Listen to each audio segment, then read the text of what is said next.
Hello everybody, this is Ordinary Beauty oh 07.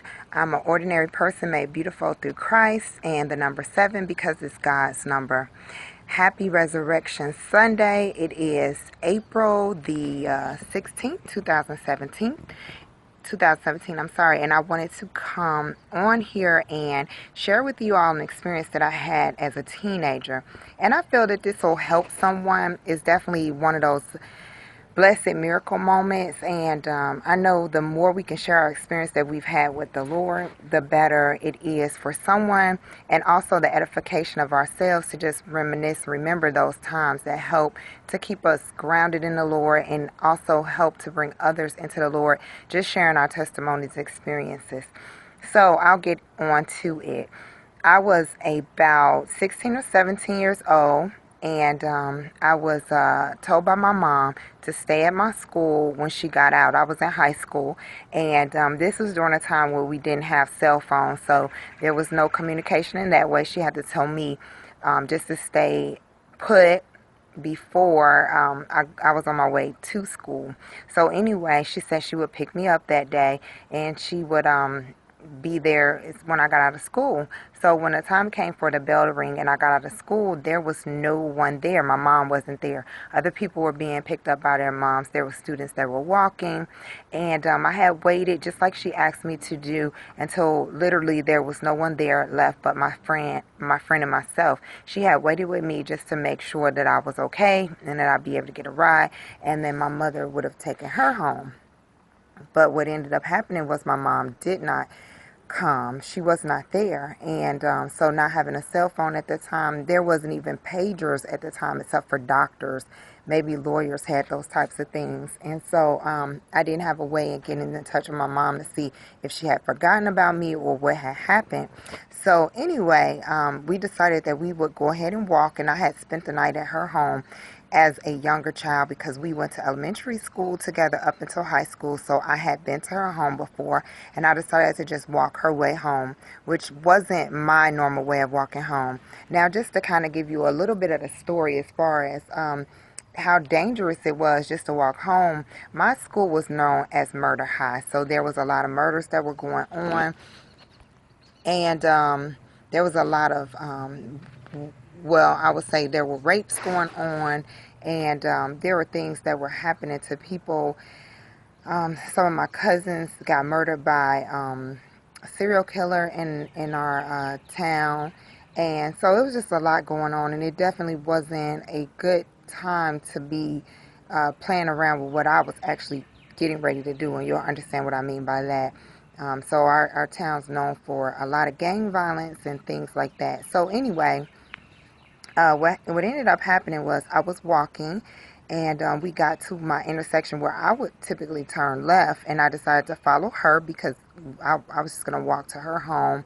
And so we had finally gotten to her home, and I just kind of joked around like how on Unsolved Mysteries would say, like, it would do that, the theme music, and it would say, like, this person last seen, traveling up this road or whatever. And I kind of like joked around to her about that. And she looked at me and she started laughing. And then I just kind of said, like, what if, they say, key such and such, last seen walking up this road and such. And then we just kind of laughed, and that was it. And then she went into her home, and I said bye. And I should have continued straight, which really, I guess, really didn't make a difference. I had been straight on that road before, but I hadn't turned right before. So basically what I'm saying is I decided to get very adventurous. So even though I lived in this place since I was about 5 years old, I decided that this day I would get a little adventurous and go down some of the other ways that I had never been. And surely my mom wouldn't have known where I was. Not a clue. So anyway, I decided that I would walk, and I ventured to the right, and then I kind of walked around. I was very observant of the scene because I wasn't in a rush. I had my backpack on, and then I just kind of decided, okay, you know what, I'll turn down this street. So I decided to turn down this left street, which was a hill. Just so you know, I'm painting a picture. I decided to turn left, and it was a hill going straight up, but it was a one-way coming down. So as the way I was going up, I was going opposite of the one-way coming down. So as I was walking in the middle of the street, and I was observing like cars on the side of the road, the homes. I was observing that no one was outside. It was just me walking up. And typically someone would be mowing a lawn, or somebody might be out watering their flowers or doing something like that, and that wasn't happening. And I remember to the right of me as I walked up, there was a particular house that had a fence on the front side of the house. And I remember a sign that said, "Beware of dog." And I was thinking to myself, if anything had ever happened or tried to happen on the street, well, you couldn't jump that fence because there was obviously a dog on the other side of the fence somewhere once you got over. So anyway, I just continued to walk. And then out of nowhere in my spirit, I heard, "Don't look toward the house on the left." And I was thinking, why?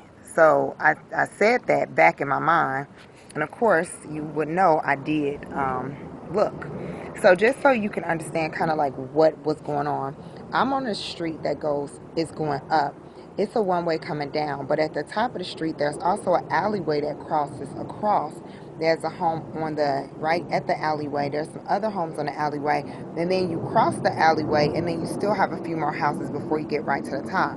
So what was being said to me is not to look to the house on the left where the alley was going across.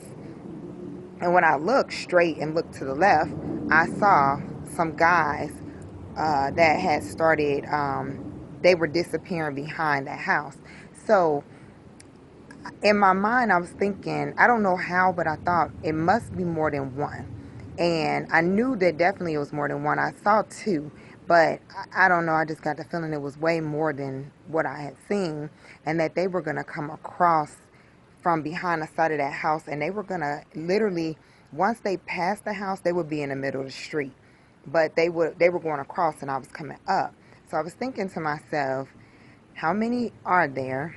And I just had a feeling that these were the guys that were raping people. And then I knew also that I was on that street by myself and there was nowhere to go. I couldn't hop a fence and no one was out because I had already observed the scene going up. And I also knew that I had never been on that street before, and my mother had no clue where I was and what's going to happen once these guys come from behind this house. So what happened was, all of a sudden, these guys, they appeared walking from across the, or I say the side of the house. And as they were walking, they were getting ready to go across the alley and keep straight. And that's what I was hoping it would happen. But when they noticed me coming up the middle of the street, they turned and they started headed toward me. And I would say, in my memory, it was about eight to 10 guys. And so as a teenage girl walking up this road, feeling so vulnerable and so afraid, my heart was skipping beats. I felt like I was floating, like I was having an out-of-body experience. And I knew there was nowhere to go. And I didn't even contemplate running. I was walking still toward the direction I was walking before, and now, so I'm going up and they were going across, and now they're coming toward me. So this is what's happening. We're coming toward each other. And I would say they're about 20 feet away from me. And I'm thinking in my mind, what's going to happen when they reach me? Because I just know they're smiling and they have sinister looks on their faces, and it's not looking good. And I'm scared and I don't know what to do. And all of a sudden, I heard to the back side of me, my left side, I heard a car. Now, I could tell you this car was driving very fast, and it was coming up the wrong way. So the one way is going down, but this car is coming up, and it's coming at a very high speed.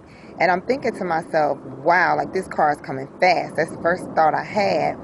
And it was farther down because I was about halfway up to the top at that point, and it was a very, very steep. So it's not like in that hill you couldn't see what was up. It was so steep and it was pretty high up. So anyway, when I heard the car, I'm in the middle of the street, I turned around to look, and as I turned around to look, it's my mother's car. And I'm just thinking, like, how did she know where I was? Like, what is going on? And she saw me, and she, like, leaned over as she was driving up, and she took the door and flung it open. Like, she just as she was driving, and she yelled to me to get in the car. And I don't even know how I had enough time to not get hit by the door that she had flung open and also jump in. But I did. And I remember my mom saying something at the time like, I'll run y'all over. She was like yelling to the boys. And they had to literally jump out the way because my mother was not stopping. She wasn't slowing down. I don't know how I had enough time to get in, but I did, and I barely was closing the door. And then she started to ask me questions like, why did you go this way? What made you go this way? Like, you've never been this way before. I didn't know where to go, where to find you. I came up to school and you weren't up there, and I was looking for you. And then she started telling me something that was amazing about how she found me. So we just came from Easter service, and what I'm going to do is I'm going to stop this because I love to hear my mom tell this story. She's actually upstairs. I want to hear her version again because I love to hear my mother, like her authentic, just what happened that day. So she doesn't know I'm getting ready to do this. So I'm going to go upstairs and I'm going to go into her room. I'm going to sit down and I'm going to tell her what we're doing. And I'm going to ask her to tell her story. Okay, I think that'd be pretty cool. And I'd love to hear it again. All right. Okay, so this is my mom. And she's getting ready to tell you. I told them that I wanted to come up and surprise you. And I wanted you to tell them about the time when I was 16 or 17, and you told me to stay at the school, and I didn't stay at the school, and I left because no one was still there, and that I walked home and you didn't know where I was. Like, what happened when you pulled up to the school and all that? Your version, because I like to hear, but I think it would sound better coming from you, like what actually happened. Okay, what actually happened was I pulled up to school, everyone was gone, and I couldn't find her, and I didn't know what to do at that point. So I began to pray to God and ask him, where was she? Because I just couldn't find her, and I couldn't even imagine where she could be. So I went back toward home, she wasn't there, and after going back home and not seeing you there, then I began to pray even more. And so then in the midst of praying, it just came to me to go back toward the school. I left home out of my driveway, and it's like God speaking to my heart. And it's just a turn here. And I had no question as to which way to turn. I knew in my heart which way to turn. So I turned left on Georgia, and then when I got down to the next stop sign, in my spirit, it said turn. God said turn here, and I knew to turn right. It wasn't a question. And the next street over, in my spirit, it said to turn right. And I turned right, and when I turned right and looked down the street, it was in my heart to look down the street. I looked down the street, and you were walking, and there were a crowd of boys coming toward you. And I didn't feel right in my spirit about it. I definitely did not feel right. And I rushed up there, and I pressed the brakes, and I threw the car door open, and I said, get in. And when I threw the car door open, the boys stopped instantly. They just stopped in the group, and they started talking to each other. You got in the car and we left. Oh, really? Right, they stopped. Oh, wow. I just saw what I saw was when you said get in and you threw the door open. I guess when I turned back, I saw them like move out the way. But I didn't know, like I was thinking to myself, how did I have enough time to get in the car? For me, it felt like the car just kept going, like you didn't stop at all. No, I stopped right at you, threw the car door open. Okay. I leaned over and pushed it open and said, get in. Because it was that urgency in my spirit. And actually, it was a way you never come home before. I never.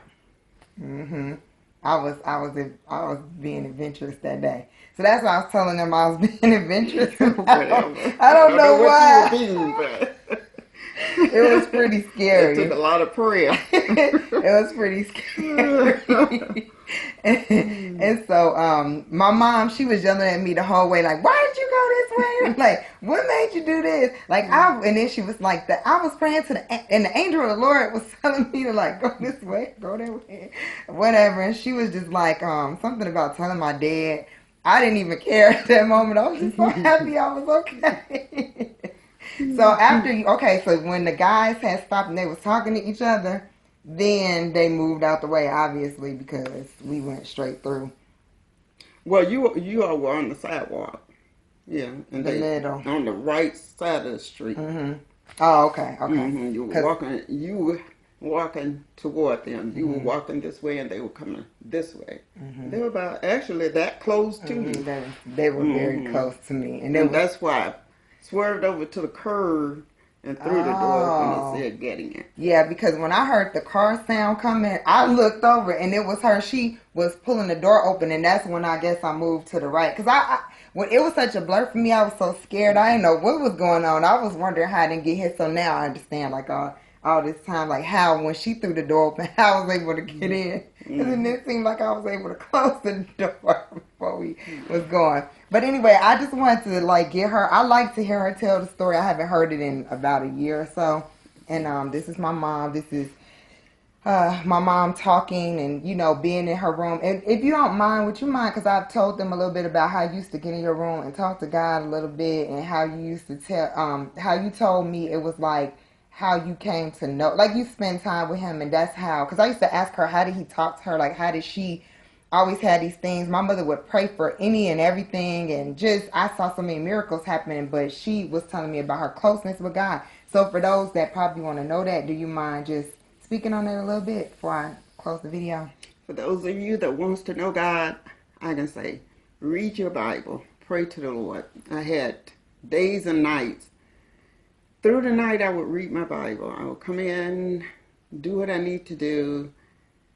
First of all, at night, I would just pull out the Word and read. And I would read most nights until I fall asleep. And I would pray, Lord, the next day, bless me to feel as though I've had 8 hours of sleep. And God would do just that. And I was searching because I had switched from, I was Baptist and I switched over into apostolic. And I was told that I was crazy for changing my faith and all of this. So actually I had like this searching, just wanted to know. And I just I needed to know from God whether I was right or whether I was wrong. So it was a searching of the scriptures day and night to see whether I'm right or whether I'm wrong. And I would read so much at night and then get up the next day. When I did wake up, I would read another hour before I go to work. And then I kept prayer in my mind during the day. I would come home. When I get home, I would eat. And after I eat, I would pull the Bible out, read another hour, and then do whatever I need to do. And at night, just a cycle of reading most of the night. And I would read so much and ask God so many questions until one night I was falling asleep. And it's like in the twilight, just closing my eyes, and the audible voice began to quote scriptures to me. Just began to quote the word. I wasn't afraid of the voice or anything, and it was the first, actually, and the last time I heard an audible voice. But when I closed my eyes completely, the voice just began to quote scriptures to me. So just getting to know the Lord is to get a sincere heart, search with your mind and your soul, just inquire to the only true, wise, living God and your creator. And just ask him. And if you want to know if he's real or not, ask him in your heart to give you an understanding, give you the spirit of wisdom and knowledge and revelation of him. And he'll do just that. That's it. Thank you, Mom. You're And welcome. that's true. He's a good God and he's worthy to be praised, and the only way to God is through Jesus. So Through anyway, Jesus. all right. So I hope that this was edifying to someone, and I hope that God has touched your heart and spirit, and just to be able to hear me and my mom, just my version of what happened in that experience and my mom's version of it, and then also to hear about her and her spending time with God and how it's just cool to hear it again, like the studying and how it just when we start, we got to search for ourselves and not just to be on YouTube looking at everybody else and what's going on. Read the word. You have to know it for yourself. Absolutely, and that's true. The Bible says, "Study to show Show yourself yourself approved." approved. Yes. Amen. All right, so we pray that you're having a great Resurrection Sunday. He's risen, and we'll see you back later. Amen. Peace. Bye.